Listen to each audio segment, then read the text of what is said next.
माझ्याकडे पेशंट येतात, वजन कमी करायचं, मी सांगतो तुम्ही एक घास 64 वेळा चावा. म्हणजे तुम्ही जेवण जे आहे ना ते पाण्यासारखं प्या आणि पाणी चावून चावून खा. म्हणजे पाणी मी सांगितलं मगाशी की एक घोट पाणी तोंडात धरून बसायचं, 1-2 मिनटं लाळ मिक्स होऊ द्यायची आणि मग पाणी प्यायचं. जेवण 32च्या ऐवजी 64 वेळा चावा, तुमचे बरेचसे विकार तिथेच बरे होतात. तो ॲसिडिटी सगळ्यात मोठा प्रॉब्लेम आहे आपल्या. म्हणजे माझ्याकडे जवळजवळ ॲसिडिटीचे जे 100 पेशंट येतात त्यापैकी 95 पेशंटना मी पाहिलं आहे की आपण पाणी नाही पित. दिवसभर ॲटलिस्ट 3 लिटर मिनिमम पाणी जायला पाहिजे, ते प्यायलं जात नाही. जेवताना पाणी पितात पेशंट किंवा जेवण झाल्यानंतर. पेशंटना मी विचारतो की तुम्ही किती लिटर पाणी प्यायला, तर 1-2 ग्लास पाणी पितात फक्त. जनरली आयुर्वेदामध्ये असं सांगितलं आहे की अजीर्णे भेषजम वारी जीर्णे वारी बलप्रदम भोजनेचे अमृतम भोजनांते विषप्रदम.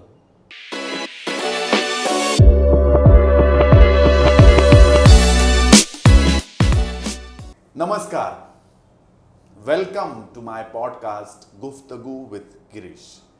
मागच्या काही एपिसोड्सना तुम्ही खूप चांगला प्रतिसाद दिला आहे.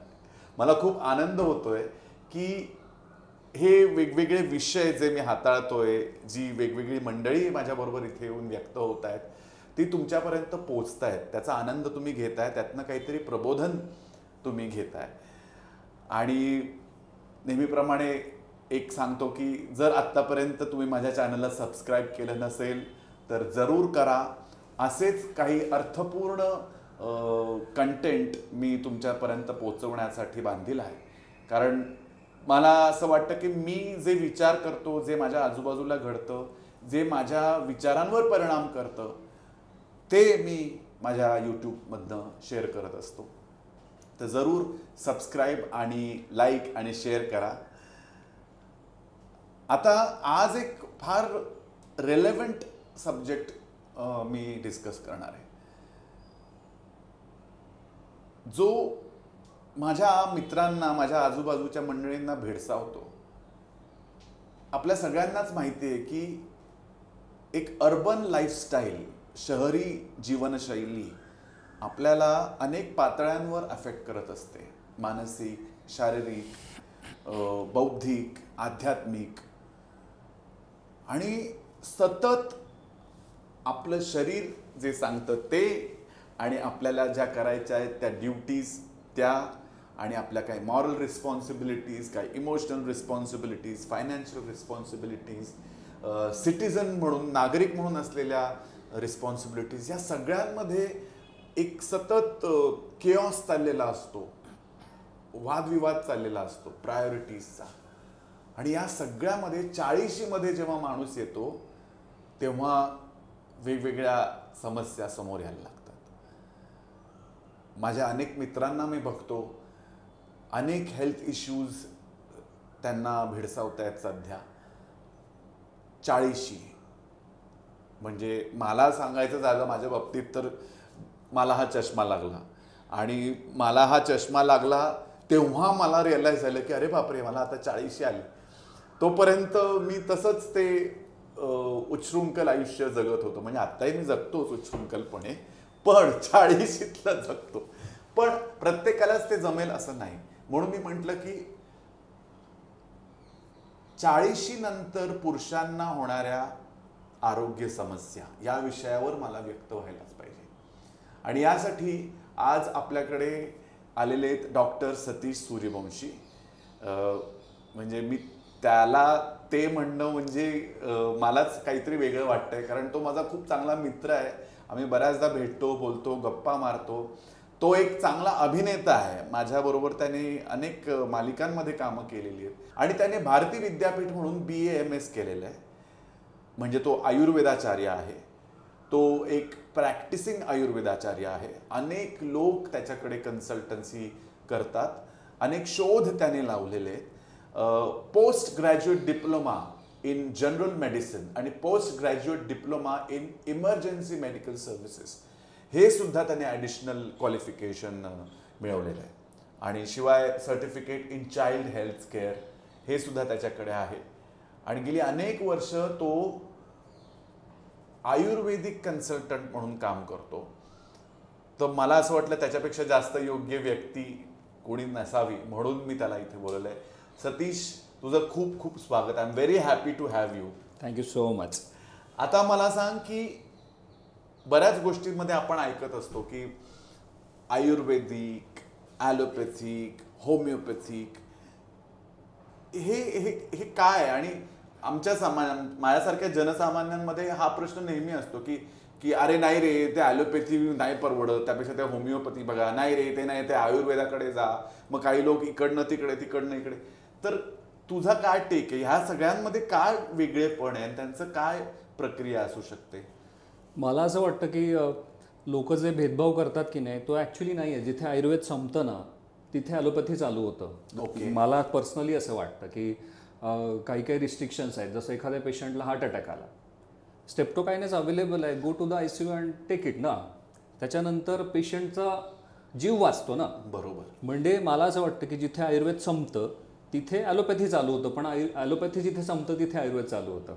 बऱ्याच ठिकाणी जिथे लिव्हर डिस्फंक्शनिंग आहे, किडनी डिस्फंक्शनिंग आहे, अशा गोष्टींना आयुर्वेदामध्ये खूप चांगले उपचार आहेत.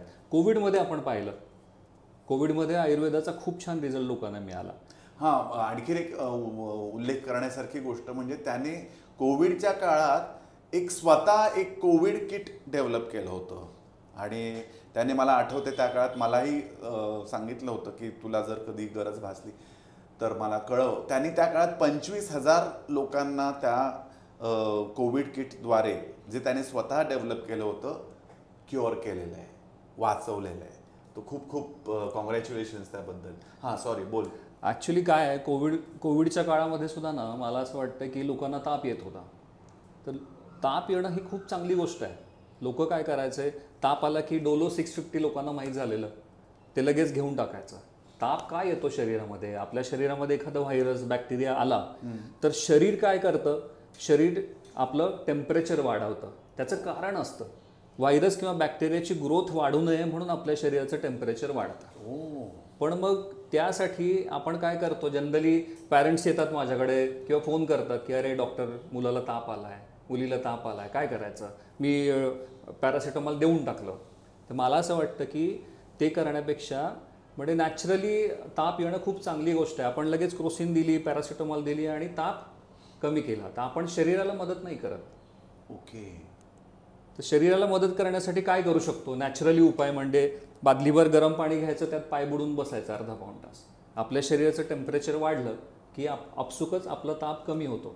पण मग जर आपण क्रोसिन घेतली तर काय होईल? शरीराचं टेम्परेचर कमी झालं आणि व्हायरस आणि बॅक्टेरिया वाढले, इन्फेक्शन वाढण्याची शक्यता जास्त असते. म्हणूनच मी त्या काळात एक पुस्तक लिहायला सुरुवात केली, कन्सल्ट युअर बॉडी फर्स्ट. म्हणजे बऱ्याचदा असं मी पेशंटकडून बघतो की जुलाब झाले, जुलाब झाल्यावर जनरली गावाकडे सुद्धा ती खाकी रंगाची गोळी खाल्ली म्हणून पेशंट फोन करतात मला. तर मला असं वाटतं की जेव्हा ती लूज मोशन झाले तर ते का झाले? आपलं शरीर सगळ्यात मोठं डॉक्टर आहे आपला. लूज मोशन का होतात? आपल्या शरीरामध्ये काहीतरी इन्फेक्शन आलं, शरीराला ते नको आहे, शरीराने बाहेर टाकायला सुरुवात केली. ओके. तो आपण काय करतो, आपण गोळी खाल्ली आणि स्टॉप केलं, इन्फेक्शन पोटातच राहील.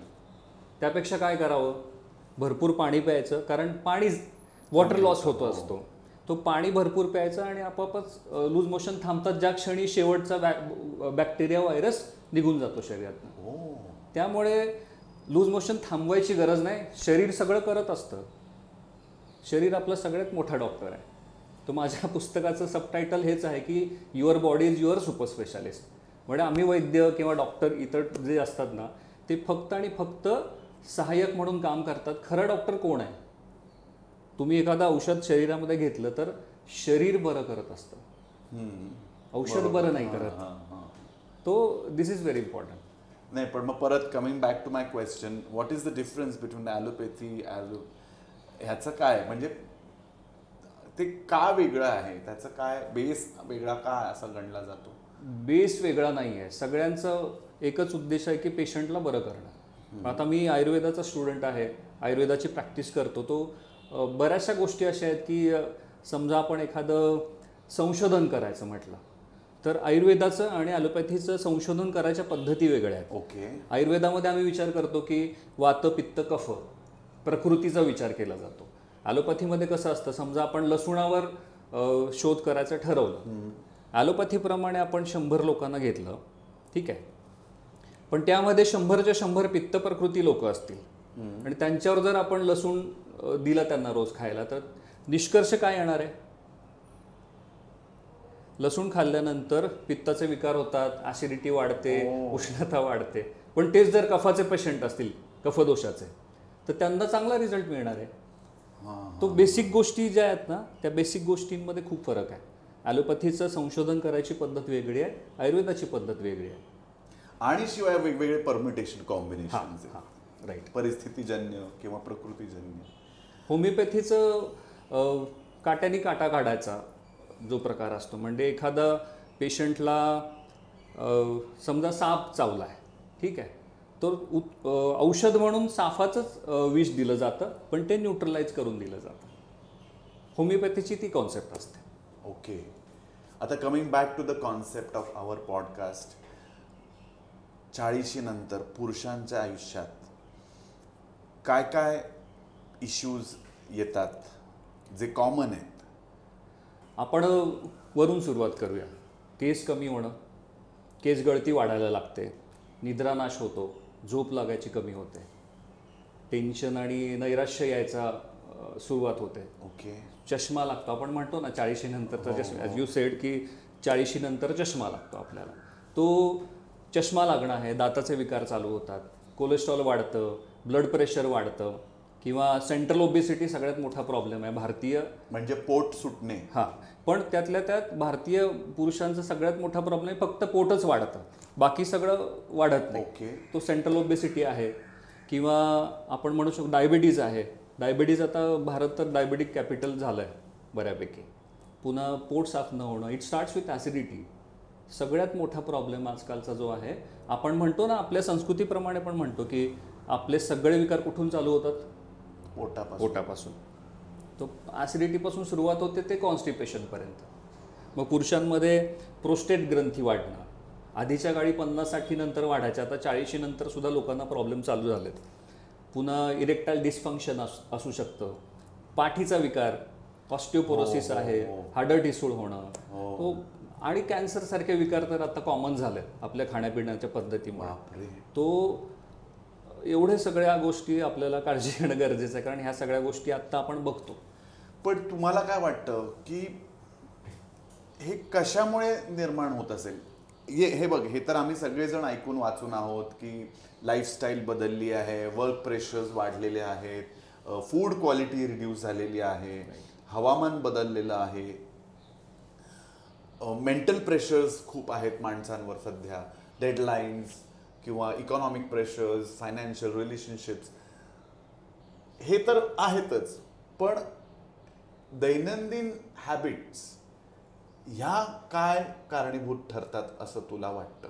आता आपण ॲनालाइज करूयात. म्हणजे केस असेल तर त्याला काय दैनंदिन हॅबिट असेल, दात असतील तर त्याला काय असेल, ॲसिडिटी असेल तर काय, ब्लड प्रेशर किंवा शुगर असेल तर त्याला काय, असं जर आम्हाला तू बायफर्केट करून सांगितलं तर आम्हाला, म्हणजे प्रेक्षकांना त्याचं they can think about it. Right. कारणांमध्ये आपण म्हणू शकतो की आता ही सगळी कारणं तर आहेत. लाईफस्टाईल डिसऑर्डर्स आहेत, खाणंपिणं आपलं बदललं आहे, अल्कोहोल कन्झम्पशन वाढलं आहे, पार्टी लाईफ झालं आहे, लोक आता 1:30-2 वाजता रात्री झोपायला सुरुवात, नवीन पिढी तर सतत मोबाईलवर असते. तो झोप आणि आपलं उठणं याच्यामध्ये खूप तफावत झाली आहे. नवीन पिढीला सर्कॅडियन रिदम आपण म्हणतो, आपल्या शरीराचा एक रिदम असतो. जसं क्लॉक आपलं 24 तास चालत असतं, तशा पद्धतीनं आपल्या शरीराचं सुद्धा एक क्लॉक असतं. म्हणजे सूर्योदय झाल्यानंतर आपला जठराग्नी प्रदीप्त होतो आणि सूर्यास्त झाल्यावर आपला जठराग्नी मावळतो. तो आपण आयुर्वेदामध्ये म्हणतो ना की सकाळी उठल्यावर सूर्योदयापासून सूर्यास्तापर्यंतच खावं. हां. तर ॲलोपॅथीप्रमाणे जर विचार केला, 40 नंतर आजार व्हायची कारणं काय काय असतात, तर हार्मोनल इम्बॅलन्स आहे, पुन्हा लाईफस्टाईल डिसऑर्डर्स तर आहेतच, पण ऑक्सिडेटिव्ह स्ट्रेस वाढतो. आपण ह्याच्याबद्दल ऐकलं असेल, फ्री रॅडिकल डॅमेजबद्दल ऐकलं असेल? नाही, आम्हाला समजून. फ्री रॅडिकल डॅमेज म्हणजे आपल्या शरीरामध्ये पेशी असतात ना, पेशींमध्ये डॅमेज व्हायला सुरुवात होतं. म्हणजे आपण जो ऑक्सिजन घेतो ना, त्याच्यामुळेच ऑक्सिडेटिव्ह स्ट्रेस निर्माण होतो आपल्या शरीरामध्ये, आणि हळूहळू काय म्हणतो आपण, ओल्ड एज ज्याला म्हणतो आपण, म्हातारपण आजारपण व्हायची सुरुवात होणे यालाच ऑक्सिडेटिव्ह स्ट्रेस म्हणायचं. ऑक्सिडेटिव्ह स्ट्रेस सगळ्यात मोठं कारण आहे आपल्या शरीरामध्ये आजारपण यायचं. तिसरं कारण आहे इन्फ्लमेशन. आपल्या शरीरामध्ये कुठेतरी काहीतरी सूज आली आहे म्हणून आपल्याला आजारपण आहेत. म्हणजे इंटरनल ऑर्गन. हा, कुठलेही म्हणजे आपण कुठलेही विकार घेतले, आता आपण ज्या विकारांचा उहापोह केला त्या सगळ्या विकारांमध्ये इन्फ्लमेशन कारण असतं, ऑक्सिडेटिव्ह स्ट्रेस असतो. तो ह्या सगळ्या गोष्टींमुळे म्हातारपणाचे विकार व्हायला सुरुवात होतात. आयुर्वेदाप्रमाणे विचार केला तर आपण आयुर्वेदात असं म्हणतो की एखादा व्यक्ती लहान आहे, बालावस्थेमध्ये कफदोषाचं प्राधान्य असतं, तरुण वयामध्ये पित्तदोषाचं प्राधान्य असतं, तसं म्हातारपणामध्ये वातदोषाचं प्राधान्य असतं. म्हणजे आयुर्वेदामध्ये एक श्लोक आहे, पित्तपंगू कफपंगू पंगवो मलधातवा वायुना यत्र नियंते तत्र गच्छन्ती मेघवत. म्हणजे आयुर्वेदाचे दोषांबद्दल ऐकलं असेल आपण, ऐकतो ना, वात पित्त कफ दोष असतात आयुर्वेदामध्ये. पण पित्त आणि कफ जे आहेत ना ते पंगू आहेत, अपंग आहेत. शरीरातले मल धातू सप्तधातू जे सांगितले, रसरक्त मांस मेद अस्थि मज्जा शुक्र, आयुर्वेदाप्रमाणे हे 7 धातू आहेत शरीरामध्ये, ते सुद्धा अपंग आहेत. मग आपण जे अन्न खातो ते अन्न आपल्या इथून संडास वाटे बाहेर पडेपर्यंत आपला वातदोष आपल्याला मदत करत असतो. तो कुठल्याही प्रकारचा आजार जो आहे ना तो वातदोषाशिवाय होत नाही. आणि म्हातारपणाच्या अवस्थेमध्ये जनरली 50-60 नंतर वातदोष वाढायला लागतो आणि वाताचे विकार व्हायला लागतात. मग जसं आपण ॲलोपॅथीमध्ये म्हटलं की झोप न येणं, निद्रानाश आहे, क्लैब्य म्हणजे सेक्शुअल डिस्फंक्शन व्हायला लागतं, किंवा जठराग्निमंद होणं आयुर्वेदामध्ये सांगितलं. वाताचे 120पेक्षा जास्त विकार आहेत जे व्हायला लागतात हळूहळू जसं जसं आपलं वय वाढायला लागतं. तो दिस इज द रिझन की ज्याच्यामुळे आपल्याला 40 नंतर त्रास व्हायला सुरू होतो. ओके. कित्येकदा असं होतं की आपल्याला असं वाटतं की अरे मला काही नाही होणार, मी फिट आहे, किंवा मला हे होणार नाही, किंवा मला जरी समजा नॉर्मल सूज आली ती काय पटकन निघून जाईल, असं आपण वेळ निभावून नेतो. सतर्कता म्हणून एखाद्या व्यक्तीने 40मध्ये पोचल्यावर कोणत्या कोणत्या टेस्ट्स करून बघणं गरजेचं आहे की ज्याच्यामुळे त्या अलार्मिंग ठरू शकतील? राईट. जनरली ना 40 नंतर प्रत्येकाने दरवर्षी, आता मी स्वतः माझ्या वाढदिवसाच्या दुसऱ्या दिवशी जनरल रुटीन टेस्ट करून घेतो. म्हणजे त्याच्यामध्ये काय? त्याच्यामध्ये आपण लिव्हर फंक्शन टेस्ट करू शकतो, किडनी फंक्शन टेस्ट करू शकतो, लिपिड प्रोफाईलमध्ये कोलेस्ट्रॉल असतं, किंवा आपण रुटीन CBCSR तर करून घेतोच, लक्षात आलं. ह्याच्याबरोबर आपण चेस्ट एक्सरे म्हणा, किंवा म्हणजे रुटीन चेकअपमध्ये आपण मेनली लिपिड प्रोफाईल जे असतं ना ते लिपिड प्रोफाईल म्हणजे साखर वगैरे ते नाही, लिपिड प्रोफाईलमध्ये आपण कोलेस्ट्रॉल, ट्रायग्लिसराईड मेनली चेक करतो. ओके.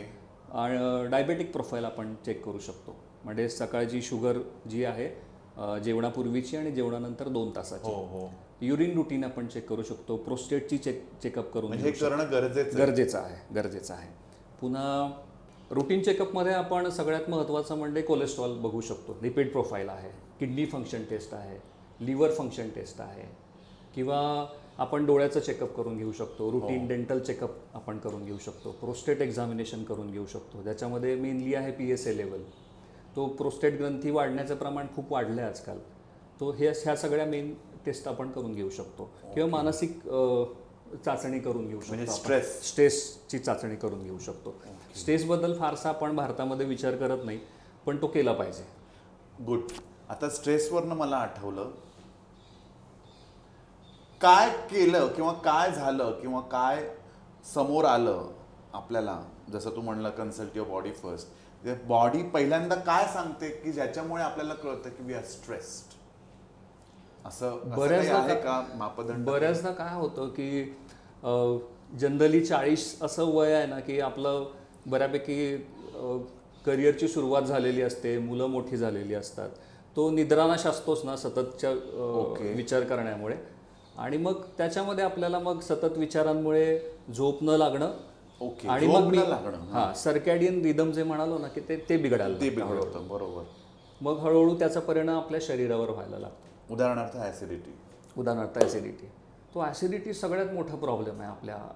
म्हणजे माझ्याकडे जवळजवळ ॲसिडिटीचे जे 100 पेशंट येतात त्यापैकी 95 पेशंटना मी पाहिलं आहे की आपण पाणी नाही पित. दिवसभर ॲटलिस्ट 3 लिटर मिनिमम पाणी जायला पाहिजे. ते प्यायलं जात नाही. जेवताना पाणी पितात पेशंट किंवा जेवण झाल्यानंतर.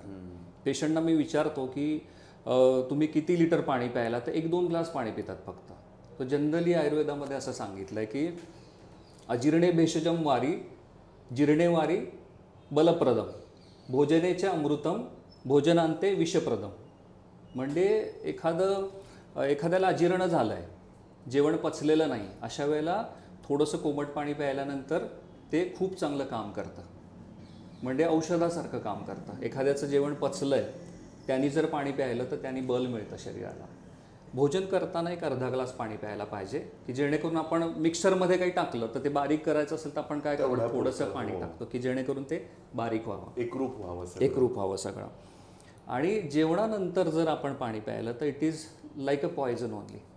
म्हणजे आपण एक घास खाल्ला, लाळ आली, ॲसिड आलं, एवढं जेवण असतं, एवढं ॲसिड असतं. या ॲसिडमध्ये ताकद असते एवढं सगळं पचवायची. आपण काय केलं, पाणी ओतलं त्याच्यामध्ये, तो त्याची इंटेन्सिटी कमी झाली. जे अन्न 2-3 तासात पचायला पाहिजे होतं त्याला 7-8 तास लागले. तो मला असं वाटतं की ताण आला शरीरावर. हां, तो मला असं वाटतं की पाणी सगळ्यात बेस्ट औषध आहे ॲसिडिटीचं, पण ते आपण प्रॉपरली प्यायला पाहिजे. ओके. हां. आणि आता पाणी कुठलं प्यावं? आता आपल्याकडे बऱ्याचदा आपण बघतो की आरो सिस्टमचं पाणी प्यायलं जातं. लोकांना असं वाटतं माझे पेशंट बरेच नाही, आम्ही आमच्या मुलांना फक्त बिस्लेरी देतो किंवा बॉटल वॉटर म्हणू शकतो आपण, स्पेसिफिक ब्रँडचं नाव घ्यायला नको. तो त्याच्यामध्ये TDSचं प्रमाण जे असतं ते 8 ते 10च असतं फक्त. जो आपल्या शरीराला जे मिनरल्स गरजेचे असतात ते मिळत नाही. तो सायंटिफिक दृष्टिकोनातनं जर आपण विचार केला तर त्याला आपण थर्स्टी वॉटर म्हणतो. असं पाणी ज्याच्यामध्ये मिनरल्सच नाही आहेत, ते शरीरामध्ये गेल्यानंतर ते हाडं ठिसूळ करतात. ओके. शरीरातले मिनरल्स खेचून घेतं.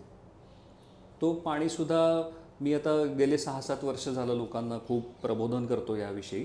तो पाणी जे आहे ते TDS आपला मिनिमम 100 तरी असायला हवा की जेणेकरून. त्याच्यासाठी काय करायला पाहिजे? त्याच्यासाठी आपल्याला आरो सिस्टम जी आपण बसवतो त्याचा आउटपुटचं TDS 100-150 ठेवायला हवं. ओके. जे 10-15 असतं. TDS कमी झालं तर पाण्याची चव वाढायला लागते, पाणी गोड लागतं. पण हळूहळू मग लोकांना ते गोड पाणी आवडायला लागतं ना. पण TDS थोडासा वाढला तर ते पाण्याची चव थोडीशी बदलते. पण जे पाणी गरजेचं आहे ते प्यायला हवं. आणि मग हल्ली काही मंडळी तांब्याच्या कंटेनरमधनं पाणी पितात. हां. किंवा असं आपण वाचतो की रात्रभर पाणी तांब्याच्या कंटेनरमध्ये ठेवावं आणि सकाळी ते प्यावं. तर त्याचा काय रेलेव्हन्स आहे? तांब्याच्या भांड्यामध्ये पाणी पिणं चांगलं आहे. त्याच्यामध्ये आपली व्याधी प्रतिकार क्षमता वाढते. दुसरं, आजकाल अल्कलाईन वॉटरचं बद्दल आपण बऱ्याचदा ऐकतो. अल्कलाईन वॉटर घरी बनवायचं असेल तर आपण काय करायचं, काकडी, गाजर, टोमॅटो आपण पाण्यामध्ये कट करून टाकायचं, 2-3 तास ते तसंच ठेवायचं आणि मग ते काढून ते पाणी प्यायचं. That is alkaline water. Okay. किंवा कॅंगेन वॉटर मशीनसारख्या मशीन्स आहेत ज्या मी स्वतः लोकांना प्रेफर करतो. गेली 7 वर्ष झाले. आयोनाइज्ड वॉटर म्हणून एक संकल्पना आली आहे नवीन. आयोनाइज्ड वॉटर म्हणजे ते अँटीऑक्सिडंट वॉटर असतं. म्हणजे आपण जनरली अँटीऑक्सिडंट म्हणून काय ग्रीन टी वगैरे पितो. समजा 1 ग्लास आपण ग्रीन टी प्यायलो, त्याच्यामध्ये जेवढे अँटीऑक्सिडंट मिळतात 30 ग्लासमध्ये भरपूर मिळतील. ते 30 ग्लास अँटीऑक्सिडंट म्हणजे ग्रीन टी प्यायल्यामुळे जेवढे अँटीऑक्सिडंट तुम्हाला मिळतात तेवढेच अँटीऑक्सिडंट कॅंगेन वॉटरच्या 1 ग्लासमधनं मिळतात. तो शरीरामधलं इन्फ्लमेशन कमी होतं, फ्री रॅडिकल डॅमेज कमी होतो. तो मला असं वाटतं की बिस्लेरी, बॉटल वॉटर असं पिण्यापेक्षा प्रॉपर TDS असलेलं पाणी प्यायला हरकत नाही. आणि अल्कलाईन वॉटर तर जर अफोर्डेबिलिटी नसेल तर आपण घरच्या घरी अल्कलाईन वॉटर बनवू शकतो. त्याचा डेफिनेटली फायदा होतो. ऍसिडिटी होऊच नये म्हणून ठीक आहे, एकतर जागरणामुळे ऍसिडिटी होते, त्याच्या बाबतीत आपण अवेअर राहायला पाहिजे आणि बॉडी सायकल ते एक आहे. परंतु आणखीन काय डे टू डे लाईफमध्ये अशा काही गोष्टी आहेत की ज्याच्यामुळे आपण ऍसिडिटी अवॉइड करू शकतो? कसं आहे, मी आता सांगितलं वातामुळे सगळे विकार होतात. तो अग्निमांद्य हा जो प्रकार आहे, जठराग्नी कमी होतो हळूहळू. ह्याच्यासाठी कारणं काय आहेत? आपली लाईफस्टाईल सिडेंटरी झाली.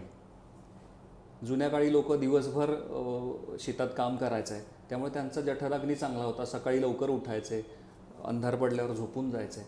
आपलं लाईफस्टाईल बिघडल्यामुळे जठराग्नी मंद झाला आणि त्यामुळे आपल्याला ॲसिडिटीचा प्रॉब्लेम व्हायला लागला. तर ह्यासाठी काय करावं?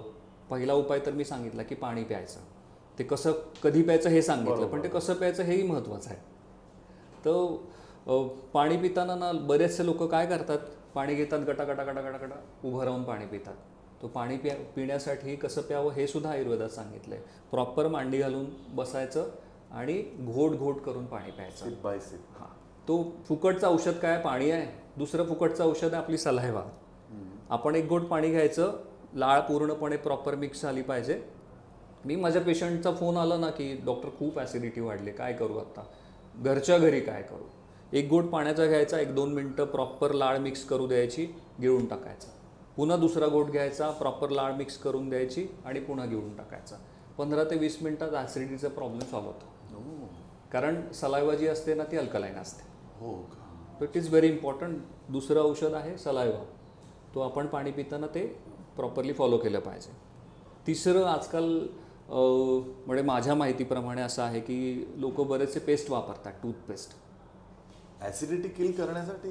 नाही, टूथपेस्ट वापरतात, त्याच्यामध्ये सोडियम लॉरेल सल्फेट असतं. त्याच्यामुळे बऱ्याचदा ॲसिडिटी वाढते आपली. मी पेशंटना सांगतो की तुम्ही दंतमंजन वापरायला चालू करा. म्हणजे आपला सबलिंग्वल रूट जो आहे ना तो 5000 वर्षापूर्वी आयुर्वेदाचार्यांनी सांगितलं. म्हणजे एखादा अत्यवस्थ पेशंट असेल, म्हणजे त्यावेळेचं इमर्जन्सी मेडिकल सर्व्हिसेस थोडक्यात, त्यावेळी काय करायचे, एखादा बेड रिडन पेशंट आता तो जाणार आहे, अशा वेळेला आचार्य काय करायचे, जिभेच्या खाली ना हेमगर्भ पोट्टली किंवा अशी तत्सम बरीचशी औषधं आहेत आयुर्वेदामध्ये, रसौषधी ज्याला म्हणतो, त्यांनी इमर्जन्सी लगेच रिझल्ट मिळायचे. जसं आपण ऐकतो ना की एखाद्याला हार्ट अटॅक आला तर सॉर्बिटेट जिभेखाली ठेवायला सांगितली, पण आपण टूथपेस्ट पण पूर्णपणे बराच वेळ तोंडात धरून बसतो ना. कुठलीही पेस्ट असू दे, बऱ्याचदा आपण बघतो की आयुर्वेदिक पेस्ट आहे पेशंट म्हणतात. कुठलीही पेस्ट असली तरी त्याच्यामध्ये फोमिंग एजंट असतो, सोडियम लॉरेल सल्फेट, आणि इट इज हायली ॲसिडिक. तर ते जर कमी केलं ना तर ॲसिडिटीचा प्रॉब्लेम बराचसा कमी होतोय पेशंटचा. तिसरं आहे म्हणजे 1 ग्लास पाण्यामध्ये 1 अख्खं लिंबू पिळायचं आणि त्याच्यामध्ये 1 चमचा रॉ हनी टाकायचं, अनप्रोसेस्ड हनी, आणि ते सकाळी उठल्यावर प्यायचं. त्यामध्ये तुम्ही 10 ते 20 ml आवळ्याचा रस, 10 ते 20 ml कोरफडीचा रस घेऊ शकतो. थंड पाण्यात? साध्या पाण्यात, थंड पण नाही, गरम, नॉर्मल टेम्परेचरच्या पाण्यामध्ये ते टाकून आपण घेऊ शकतो. किंवा आपण काढा बनवू शकतो. सगळ्यात महत्त्वाचं आलं किंवा सुंठ पावडर, बडीशेप, जिरे, धने, त्याच्यामध्ये थोडीशी खडीसाखर आणि ज्येष्ठ मधाची पावडर, हे सगळं टाकून 1 ग्लासभर पाण्याचा कपभर काढा बनवायचा आणि तो प्यायचा. घरगुती उपाय आणि बेस्ट पण आहे. आता म्हणजे आता त्या लिंबू पाण्यावरनं आठवलं, असं काही आम्ही वाचनात आलं होतं की सकाळी रिकाम्या पोटी उठून ल्युकवॉर्म पाण्यामध्ये लिंबू आणि मध पिळून प्यायलात की तुमचं वजन कमी होतं. याच्यात किती तथ्य आहे? वजन कमी व्हायचं कारण काय आहे? भूक मरते? नाही, भूक नाही मरत. जठराग्नी प्रदीप्त होतं, तुमची पचनशक्ती वाढते. बऱ्याचदा लोकांचा मिसकन्सेप्शन काय आहे की मी कमी खाल्लं किंवा भूक माझी कमी झाली तर वजन कमी होईल. हे पूर्णपणे चुकीचं आहे. आपण बरेच जाड लोक बघतो, अगदी एवढंसं खातात पण वजन वाढतं. खूप बारीक लोक असतात, प्रचंड खातात, 10-12 वेळा खातात दिवसातनं, पण वजन वाढत तेवढंच राहतं. याचं रिझन आहे मेटाबॉलिक रेट. ओके. मेटाबॉलिझम आपलं, ज्याला आपण नॉर्मल भाषेत पचनशक्ती, चयापचय क्रिया, पचनशक्ती जर चांगली असेल तर तुमचं वजनच वाढणार नाही. ती पचनशक्ती चांगली होण्यासाठी त्याचा उपयोग होतो त्या ल्युकवॉर्म. अच्छा, म्हणजे त्याच्यात थोडंसं तरी तथ्य आहे. आणि लिंबू पाण्यामुळे काय होतं, बऱ्याचदा लोकांचा कन्सेप्ट काय आहे की ॲसिडिटी वाढली म्हणून त्रास होतोय. आता आपण काय केलं, ॲसिड कमी करण्यासाठी ओमेज, पॅन40, रॅबेप्रेसॉल ज्या गोळ्या घेतल्या त्या प्रोटॉन पंप इनिबिटर्स आहेत. म्हणजे काय केलं आपण, ज्या नळातून पित्त येतं ते पूर्ण नळ बंद केले. अरे बापरे. पण आता त्याचे साईड इफेक्ट प्रचंड असतात. आपण हात धुतला, ज्या टॉवेलला पुसला त्या टॉवेलवर किटाणू आहेत. ताटवाटी भांडं आपल्याला दिसतंय स्वच्छ, पण त्याच्यावर पण किटाणू आहेत. आपण जेवताना ते किटाणू आपल्या पोटात जातात. निसर्गाने एक चांगली गोष्ट आपल्याला दिली, ती काय आहे, ॲसिड सिक्रेट होतो. त्या ॲसिडमध्ये ते मरून जातात आणि आपली इम्युनिटी बूस्टअप होते. आपण काय केलं, ॲसिडिटी पूर्णपणे बंद केली. आता काय होणार आहे, आपल्या शरीरामध्ये जे काही किटाणू गेले ते सगळे वाढणार आहेत, सेकंडरी इन्फेक्शन चालू होतात. पण आयुर्वेदामध्ये अशी बरीचशी औषधं आहेत, कामदुधा, सूतशेखर रस, जे अतिरिक्त पित्ताचं पचन करतात आणि ॲसिडिटीमध्ये अगदी ॲसिडिटी कमी नाही करत. जेवढं ॲसिड गरजेचं आहे ते ॲसिड सिक्रीट होतं आणि आपलं अन्नपचनाची क्रिया चांगली होते. तो मिसकन्सेप्शन असा आहे की लोकांना असं वाटतं की ॲसिड वाढलं म्हणून मला जळजळ होते, तर तसं नाही आहे. ॲसिड जर आपल्या पोटात व्यवस्थित सिक्रीट झालं, अन्ननलिका आणि जठराच्या मधलं जे द्वार आहे ते प्रॉपर बंद होतं जर प्रॉपर ॲसिड सिक्रीट झालं तर. शरीर, मी डॉक्टर सांगितलं, शरीर आपलं डॉक्टर आहे. ॲसिड प्रॉपर सिक्रीट झालं तर दार बंद होतं. पण ॲसिड जर कमी सिक्रीट झालं तर ते दार ओपन होतं आणि आपण त्यात भरपूर पाणी पितो, मग जळजळ आणि ते सगळ्या त्रास चालू होतात. पण मग ग्रीन लीफ व्हेजिटेबल्सचा याच्यामध्ये काय रोल आहे? ग्रीन लिफी व्हेजिटेबल आता आपण बघतो ना की पालक, मेथी. हां, म्हणजे लोकांना असं वाटतं की चिकन, मटन, अंडी खाल्ल्यामुळे आपल्याला खूप ताकद येईल म्हणून. हत्ती काय खातो? Green leaf. घोडा, ग्रीन लीफ. सो हे जे सगळे ताकदवान प्राणी, गाय, बैल, सगळेच जे हे 2 तर ताकदवान प्राणी आहेत ना. बैल तर आहेच आहे. हो. हां, तो हे सगळं जे आहे ना, तर मग आपण म्हणतो ना की कॅल्शियम कॅल्शियम कॅल्शियम. ज्या गाईचं दूध आपण पितो त्याच्यामध्ये भरपूर कॅल्शियम असतं. हो. ते कॅल्शियम कुठून येतं? तो आता हा मिसकन्सेप्शन बऱ्याच लोकांचा दूर झाला आहे. बरेचसे लोक, बरेचसे सेलिब्रिटी व्हेजिटेरियन डाएटकडे वळलेत आणि ग्रीन लिफी व्हेजिटेबल घेतल्यामुळे क्लोरोफिल आपल्याला मिळतं आणि मग शरीरातलं म्हणजे डिटॉक्सिफिकेशन ज्याला आपण म्हणतो ते खूप चांगल्या पद्धतीनं होतं.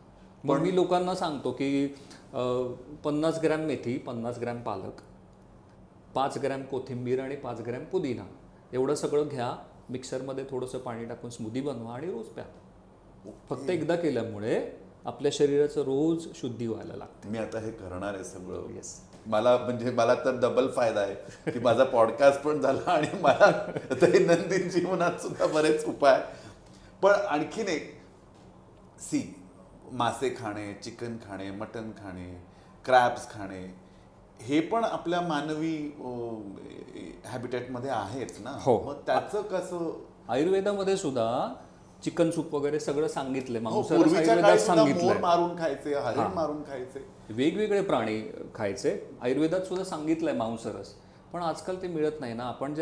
आपण जे चिकन आणतो त्या चिकनला 3-4 किलो किती दिवसात होतो ते? महिनाभरात, 1.5-2 महिन्यात. पण नॉर्मल आपण जेव्हा घरी आपण चिकन तेव्हा 3-4-5-6 महिने लागतात ते प्रॉपर मोठं व्हायला. तर त्याला जेवढे हार्मोनल इंजेक्शन दिलेले असतात किंवा त्याला जे खाद्य पुरवलं जातं त्याच्यामध्ये बऱ्याचशा गोष्टी असतात, टॉक्सिन्स असतात, जे ते आणि कळलं मला. म्हणजे ते 3-4 किलोचं ते असतं, त्याला चालता पण येत नाही.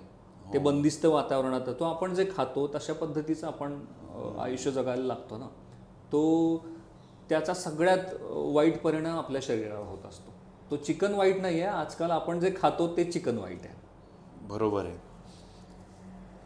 आणखीन एक पुरुषांच्या बाबतीत भेडसावणारा प्रश्न आहे समाजामध्ये, प्रॉस्टेट ग्रंथींची वाढ किंवा त्यांच्या बाबतीतलं इश्यूज. ते आम्हाला जरा समजून सांग. त्याची कारणं काय आहेत?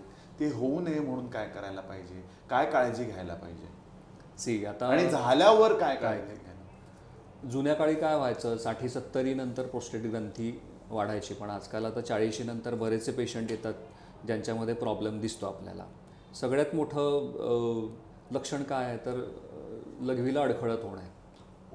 बऱ्याचदा रात्रीत लघवीला उठायला लागतं किंवा लघवी करायला जातोय पण लघवीच होत नाही आहे किंवा ताण येतो, थोडीसुद्धा लघवी साठली की लगेच जायची इच्छा होते. ह्या सगळ्या गोष्टींमुळे थोडंसं आपल्याला त्याच्यावर हे अलार्मिंग सायन्स आहेत जे आपल्याला काळजी घेतली पाहिजे आणि मग चेकअप केलं पाहिजे. चेकअपमध्ये आपण काय काय करू शकतो? सोनोग्राफीमध्ये आपल्याला ते कळतं. युरोफ्लोमेट्रीमध्ये आपल्याला लघवीचा फ्लो कसा आहे ते आपल्याला कळतं. MRI करू शकतो. PSA म्हणून एक टेस्ट असते, ती जर 4पर्यंत असेल तर नॉर्मल, पण 4 ते 10च्या दरम्यान असेल तर कॅन्सरची लक्षणं आढळू शकतात. पण 10च्या पुढे असेल तर बऱ्यापैकी कॅन्सरस स्टेजमध्ये प्रोस्टेट असू शकते. मग त्यामध्ये आपण बायोप्सी करतो चेक करण्यासाठी. आता याच्यावर उपाय म्हणून काय करायला पाहिजे म्हणजे होऊ नये म्हणून काय करायला पाहिजे आपण ते आधी बोलूया. प्रोस्टेट बऱ्याचदा झिंक डेफिशियन्सीमुळे होते किंवा फ्री रॅडिकल डॅमेजमुळे तर होतेच, आपण ज्याचा उल्लेख केला आधी. तर आपल्या खाण्यामध्ये आपण जर सॉ पाल्मेटो आहे, पंपकिन सीड्स आहेत, हे जर आपल्या रुटीन खाण्यामध्ये ठेवलं किंवा आपण योगामध्ये बटरफ्लाय पोझिशन आपण जे करतो, पेल्विक फ्लोअर जर आपला स्ट्रॉंग असेल तर प्रोस्टेटचा त्रास होत नाही. पुन्हा पेल्विक फ्लोअर म्हणजे पेल्विक फ्लोअर मसल जे असतात आपले जननेंद्रियाच्या आजूबाजूचे मसल असतात ते स्ट्रॉंग असणं खूप गरजेचं आहे. तर मग किगल एक्सरसाइज मी पेशंटना सांगतो, त्याचा इफेक्ट इरेक्टाईल डिस्फंक्शनसाठी सुद्धा होतो. किगल एक्सरसाइजमध्ये आपण संडासची जागा आकुंचन करून, बरोबर, ज्याला आम्ही योगासनामध्ये अश्विनी मुद्रा म्हणतो. हां राईट, तो संडासची जागा आकुंचन करून अशी धरून ठेवायची 5 ते 10 सेकंद आणि रिलीज करायची. ज्यांना ज्यांना इरेक्शनचा प्रॉब्लेम आहे त्यांना मी सजेस्ट करतो की दिवसभरात तुम्हाला जेव्हा जेव्हा आठवण होईल तेव्हा तेव्हा ते करा. त्याच्यामुळे प्रचंड चांगला रिझल्ट मिळतो पेशंटना. घरगुती उपायांमध्ये 2 उपाय मी सांगतो पेशंटसाठी जे खूप चांगले आहेत. एक तर हिरडा जो असतो, मोठा हिरडा, तो पाण्यात टाकल्यावर जो तो पोहायला लागला तर तो चांगला आहे असं समजायचा. 2 हिरडे भिजत ठेवायचे आणि ते सकाळी उठून त्याचा गर काढायचा आणि तो खायचा. हा एक उपाय ज्याच्यामुळे PSA लेवल बऱ्यापैकी कंट्रोल होतं पेशंटचा. PSA लेवल म्हणजे PSA लेवलमध्ये अँटीजेन आहे जे प्रोस्टेटची एन्लार्जमेंट झाल्यानंतर वाढतं आपल्या शरीरामध्ये. ती एक टेस्ट आहे, ब्लड टेस्ट आहे. दुसरं एक सोपा उपाय आहे, आपण जे केळी खातो ना, त्या केळीची साल फेकून न देता ती उन्हात छानपणे वाळवायची, त्याची पावडर करायची आणि त्याचे 2-2 चमचे सकाळ संध्याकाळ साध्या पाण्यातनं घ्यायची. त्याच्यामुळे प्रोस्टेटला खूप छान रिझल्ट मिळतो. ॲलोपॅथीमध्ये त्याच्यासाठी सर्जरी सांगितली, TURP, पुन्हा लेझर थेरपी आहे किंवा बीटा ब्लॉकर्स दिले जातात ॲलोपॅथीमध्ये. पण आयुर्वेदाचे खूप चांगले रिझल्ट्स आहेत. त्याच्यामध्ये काय काय आपण वापरू शकतो, वरुण आहे, गोक्षूर आहे, पुनर्नवा, उत्तर बस्ती नावाचा एक प्रकार आहे जो आयुर्वेदामध्ये आम्ही करतो. त्याचा म्हणजे पेनिसमधून आपण एक पाईप टाकून आपण ब्लॅडरमध्ये काही औषधी सोडतो ज्याचा प्रोस्टेटवर खूप छान रिझल्ट मिळतो. त्याच्यावर क्लिनिकल डॉक्युमेंटेशन खूप सारे झालेत.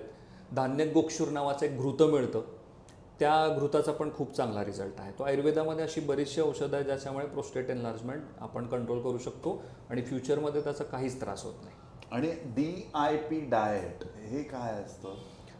आता आपल्याला खाण्यापिण्याच्या पद्धती बदलायच्या असतील. बऱ्याचदा आपण आता 40 म्हणजे काय झालं, यंग एज थोडंसं संपत आपण वृद्धावस्थेकडे पदार्पण करतोय. तर अशा वेळेला आपण रात्रीचे जागरण, सर्कॅडियन रिदम बदललं, आपल्या खाण्यापिण्याच्या पद्धती बदलल्या. पण ही अलार्मिंग एज आहे जिकडे आपल्याला थोडंसं डाएटवर कॉन्सन्ट्रेट करणं गरजेचं आहे. मी सांगितलं व्हेजिटेरियन डाएट.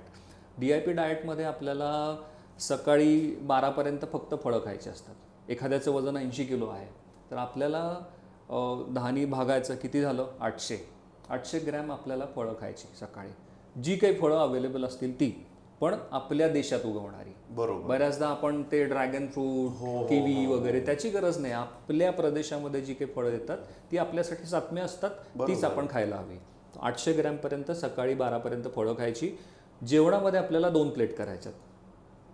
पहिल्या प्लेटमध्ये काकडी, गाजर, टोमॅटो, सलाडमध्ये तुम्हाला जे काही खाता येतील ते 200 ते 300 ग्रॅम सलाड आपल्याला खायचं आणि मग दुसरी प्लेट तुमच्या घरात जे काही जेवण बनलं ते खायचं. हे खाल्ल्यानंतर तुमची भूक जेवढी उरलेली असेल तेवढं तुम्ही घरातलं जेवण खाऊ शकता. दुपारी संध्याकाळच्या जेवणात सुद्धा, ते पण सूर्यास्तापूर्वी पुन्हा एकदा पहिली प्लेट सेम, दुसरी प्लेट जी आहे ती तुमच्या घरात जे काही बनलं ते खा, काही प्रॉब्लेम नाही. सूर्यास्तापूर्वी. सूर्यास्त पश्चात खायचं नाही असं आयुर्वेदात सांगितलंय. ते जनरली खाऊ नये. खरंच आहे मित्रांनो, माझे असे अनेक मित्र आहेत की मी आता डायटिशियनकडे कन्सल्ट करून आले आणि त्याने मला सांगितलं की संध्याकाळी 6 नंतर काही खाऊ नकोस. पण हे अगदीच आपल्या संस्कृतीत आणि आयुर्वेदात मूलभूतरित्या सांगितलेलं आहे. त्याच्यासाठी डायटिशियनकडे एवढे पैसे खर्च करून आणि आपल्या मनाचं समाधान की मी आता डाएट हे करण्याची काही गरज नाही. हे साधा सरळ आपल्या जीवनाशी निगडीत असलेला इश्यू आहे किंवा मुद्दा आहे. ते म्हणजे it is like a old wine in a new bottle. Intermittent fasting ज्याला आपण म्हणतो ते ऑलरेडी आयुर्वेदात सांगितलंय. आजकाल आता फॅड आलंय की 16-8 16 तासाचं फास्टिंग करायचं, 8 तास फक्त खायचं. पण ते ते आपल्याकडे ऑलरेडी आहे, आयुर्वेदामध्ये ऑलरेडी सांगितलं. आणि आयुर्वेदामध्ये एक श्लोक आहे, लंघनम परम भेषजम. भेषज म्हणजे औषध, लंघन म्हणजे फास्टिंग. तो कुठलाही आजार झाला, शक्यतो ताप वगैरे आला तर लंघन करायचं 3-4 दिवस, असंच आजार बरे होतात. दॅट इज परम भेषजम. परम म्हणजे खूप चांगलं औषध आहे लंघन. आणि हे आयुर्वेदात ऑलरेडी सांगितले 5-6 हजार वर्षापूर्वी. लंघन म्हणजे 24 तास काय खायचं नाही. लंघनाचे बरेच प्रकार असतात. तर आपण लंघनामध्ये 3-4 दिवस फक्त समजा ॲसिडिटी आपण पकडलं तर आपण फक्त कोकोनट वॉटर प्यायलो, नारळ पाणी प्यायलो. मी बऱ्याचशा पेशंटना सांगतो की तुम्हाला खूप ॲसिडिटीचा त्रास झाला आहे तर ॲलोपॅथी डॉक्टर काय करतात, अँटॅसिड लिहून देतात. हे 8-10 दिवस रोज सकाळी उठल्यावर खा. त्याच्यापेक्षा 3 दिवस फक्त कोकोनट वॉटर घ्यायचं आणि चहा वगैरे नाही? काहीच घ्यायचं नाही दुसरं. फक्त नारळ पाणी आणि साधं पाणी प्यायचं. तेवढं फास्ट केल्यानंतर तुमचं ट्रॅक बऱ्यापैकी क्लिअर होतो, इन्फ्लमेशन कमी होतं, ॲसिडिटी कमी होते, तुमची पचनशक्ती वाढते आणि बऱ्यापैकी चांगला 3 दिवस फक्त कोकोनट वॉटर फास्ट. जेवण खाण काही नाही बाकी काही भाजी पोळी वरण भात वगैरे काही. आणि हे करायला हवं. एक रिसर्च असा झाला आहे की आपण आयुष्यात एकदा जरी फक्त 7 दिवस वॉटर फास्ट केला तर आपल्याला कॅन्सर होण्याचं प्रमाण 50% जास्त कमी होतं. बापरे. तो फास्टिंगचा एवढा चांगला किती साधे आणि सरळ हे उपाय किंवा प्रिकॉशन्स आहेत आणि आपण किती आपलं शरीर लाईटली घेतो ना, असं मला आता वाटू लागलंय. आणखीन काय असे रुटीन्स आहेत जे तुला वाटतात की जे 40 नंतरचे विकार रोखू शकतात? असं काही स्पेसिफिक? हे तर आता जे तू सांगितले ते तर आहेतच, परंतु आणखीन काही स्पेसिफाय करावं असं वाटतंय तुला? Ayurveda is the only science जिकडे आजारपण म्हातारपण येऊच नाही ह्यासाठी विचार केलाय. आयुर्वेदाचं जे अष्टांग म्हणजे आपण अष्टांग आयुर्वेद ज्याला आपण म्हणतो, जसे पॅथीज असतात, काय बाल ग्रह ऊर्ध्वांग शल्य दंष्ट्रा जरा वृषही. काय म्हणजे आपण जनरल मेडिसिन्स हे आपण कम्पेअर करू शकतो. बाल म्हणजे पेडॅट्रिक. ग्रहचिकित्सा पण आयुर्वेदामध्ये सांगितली आहे. आता ती थोडी थोतांड वाटते लोकांना, पण ग्रहचिकित्सा आयुर्वेदामध्ये सांगितली आहे. ऊर्ध्वांग म्हणजे ऊर्ध्वजत्रुगत, म्हणजे आपण ज्याला ENT म्हणू शकतो ॲलोपॅथीप्रमाणे. तो ऊर्ध्वजत्रुगत म्हणजे मानेच्या वरचे विकार. शल्य म्हणजे सर्जरी. दंष्ट्र म्हणजे टॉक्सिकॉलॉजी. जरा म्हणजे जरा चिकित्सा, ज्याला रसायन चिकित्सा आपण म्हणतो. That is the science of Ayurveda, जिकडे आपल्याला म्हातारपण आजारपण येऊ नये ह्यासाठी आपल्याला बरीचशी औषधं सांगितली आहेत. हे शास्त्र खूप महत्त्वाचं आहे. आणि वाजीकरण चिकित्सा म्हणजे आयुर्वेदात सांगितलं की 25 नंतर तुम्ही अशी काही औषधं चालू ठेवायला हवीत ज्याच्यामुळे तुमची सेक्शुअल पॉवर टिकून राहते. त्याला वाजीकरण चिकित्सा म्हणायचं. तो बेसिकली आयुष्कामाय रसायनम, म्हणजे आपलं आयुष्य वाढवण्यासाठी रसायन कामी येतं. आणि रसायन चिकित्सा याच्याशीच निगडित आहे का? रसायन चिकित्सा म्हणजे आपल्याला म्हातारपण आजारपण येऊ नये म्हणून केलेली चिकित्सा. च्यवनप्राश सगळ्यांना माहिती आहे. च्यवन ऋषी 80 वर्षाचे झाले होते, त्यांनी च्यवनप्राश बनवलं आणि ते पुन्हा 25 वर्षाचे झाले. म्हणजे त्यांचं शरीराचं एज कमी झालं. बरोबर, करेक्ट. शरीराचं एज कमी झालं. तो आपलं एक जन्मापासूनचं एज असतं आणि एक बॉडीचं एज असतं. आपण बरीचशी लोक बघतो की ज्यांचं वय 60 आहे पण दिसतात 40चे. अशी बरीचशी लोक आहेत ज्यांचं वय 30च आहे पण दिसतात 50. केस पिकले, बऱ्याचशा गोष्टी झाल्या, ऑक्सिडेटिव्ह स्ट्रेस वाढला. तो रसायन चिकित्सा त्याच्यासाठी खूप चांगलं काम करते. पण त्याच्यामध्ये नक्की करतात काय रसायन चिकित्सामध्ये? रसायन चिकित्सेमध्ये आयुर्वेदात सांगितलं की रसायन चिकित्सा सुरू करण्यापूर्वी आपल्याला शरीराची शुद्धी करायला हवी. आपल्याला आयुर्वेदामध्ये सांगितलं की सर्वेषाणाम रोगाणाम निदानम च कुपितमलः, म्हणजे शरीरामध्ये आपल्या टॉक्सिन्स साठून आपल्याला आजारपण होतात. कुपितमल ज्याला आपण म्हणतो, इंग्रजीमध्ये आपण टॉक्सिन्स म्हणू शकतो. टॉक्सिन्स आपल्या शरीरामधनं निघून गेले, ज्याला डिटॉक्सिफिकेशन म्हणायचं, तर पंचकर्म करायला सांगितलं. पंचकर्मामध्ये वमन, विरेचन, बस्ती, रक्तमोक्षण, नस्य असे 5 प्रकार सांगितले, ज्याला पंचकर्म आपण म्हणतो. आता बऱ्याचशा ठिकाणी आपण बघतो, बऱ्याचशा स्पाजमध्ये पंचकर्म म्हणून मसाज केला जातो, स्टीम दिली जाते, लोकांना वाटतं आपलं पंचकर्म झालं. ते पूर्वकर्म आहे. That is not panchakarma. वमन म्हणजे आपल्या शरीरामध्ये जे दोष आहेत ते उलटीद्वारे आपण बाहेर काढतो. विरेचन म्हणजे आपण जुलाबाची औषधं देतो. बस्ती म्हणजे आपण एनिमा देतो. रक्तमोक्षण म्हणजे आपण त्याच्यामध्ये 2 प्रकार आहेत. एक तर आपण डायरेक्टली ब्लड लेटिंग करतो, जसं आपण म्हणजे डोनेशन, ब्लड डोनेशनच्या वेळेला रक्त काढतो तशा पद्धतीनं आपण ते काढतो. आणि लीच थेरपी आहे जी खूप महत्त्वाची आहे. मी गेली 15-16 वर्ष झालं लीच थेरपी करतो. म्हणजे धन्वंतरीचा पुतळा बघितला असेल. धन्वंतरीच्या पुतळ्याच्या उजव्या हातामध्ये जळू आहे. शंखम चक्रम जलोकाम ददत अमृत घट. अमृत घट आहे एका हातात शंख आहे, एका हातात चक्र आहे आणि एका हातात जलोका. जलोका म्हणजे जळू आहे. तो आयुर्वेदाच्या देवाच्या हातामध्ये जळू आहे. त्याचा एवढा चांगला उपयोग आहे. काय उपयोग होतो त्याचा? रक्तमोक्षण जे आयुर्वेदाचं सांगितलं पंचकर्मामध्ये, तो बऱ्याचदा आपण बघतो. माझ्याकडे बरेच पेशंट येतात स्पॉन्डिलायटिस. आपण मानेला इथे 2-4 जळू लावले तर तिथलं अशुद्ध रक्त शोषलं जातं, तिथली सूज कमी होते आणि दुखणं बऱ्यापैकी कंट्रोल होतं. लंबर स्पॉन्डिलायटिस आहे, स्किन डिसीजेस आहेत जसं एक्झिमा आहे, सोरायसिस आहे, कुठल्याही प्रकारचा साधे पिंपल्सला पण ते लावू शकतो. कुठेही दुखणं, गुडघा सुजला आहे, अशा वेळेला पण आपण लीच थेरपीने खूप चांगला रिझल्ट मिळतो. हे रक्तमोक्षण झालं. आणि नस्य म्हणजे आपण नाकात औषधं सोडतो, तर त्याच्यामुळे सुद्धा बऱ्यापैकी ऊर्ध्वजत्रुगत म्हणजे मानेच्या वरचे विकार बरे होतात. म्हणजे आयुर्वेदात सांगितलं की तुम्हाला जर निदान नाही झालं एखाद्या गोष्टीचं तर नस्य करा, सेंट्रली ॲक्ट करतं. नासाही शिरस्वद्वारम सांगितलं आयुर्वेदात आम्हाला की सेंट्रल नर्वस सिस्टमवर ते काम करतं. तर तुम्हाला निदान नाही झालं तर तुम्ही त्या औषधाचं नस्य करायला द्या पेशंटला, त्याचं 100% तुम्हाला चांगला रिझल्ट मिळेल. आणि अभ्यंग काय असतं? अभ्यंगामध्ये म्हणजे मला जर विचारशील की आता काय करायचं, एवढ्या सगळ्या गोष्टी सांगितल्या, एकच गोष्ट कुठली अशी करायची की ज्याच्यामुळे सगळेच प्रॉब्लेम सॉल्व्ह होतील? अभ्यंग अशी एक गोष्ट आहे जी आपल्याला रेग्युलरली करायला हवी, ज्याच्यामुळे आपल्याला म्हातारपण आजारपण लवकर येत नाही. अभ्यंग म्हणजे काय?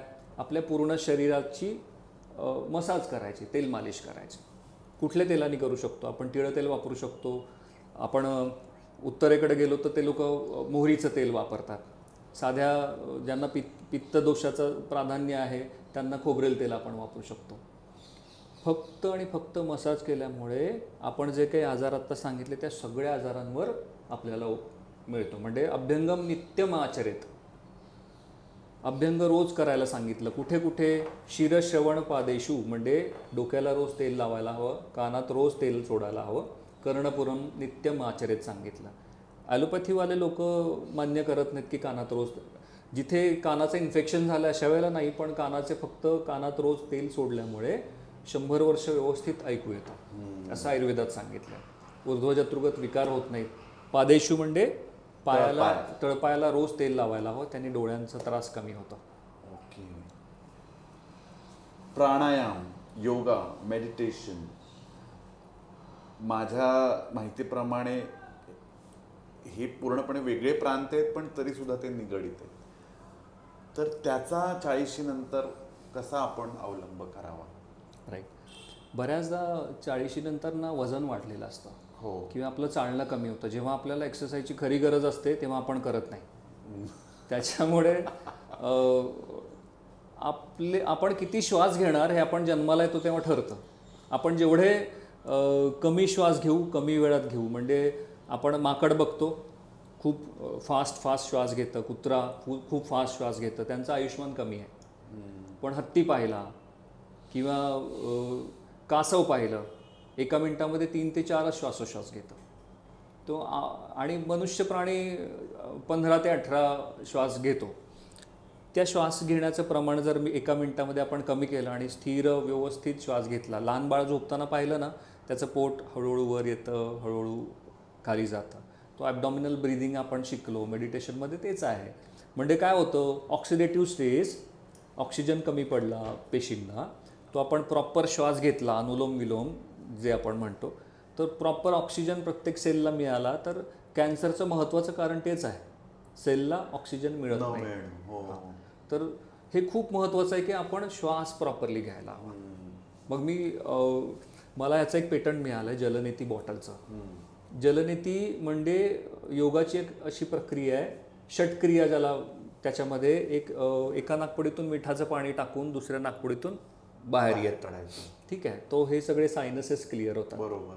तो आपलं आयुष्य आहे ना ते श्वासावर अवलंबून आहे.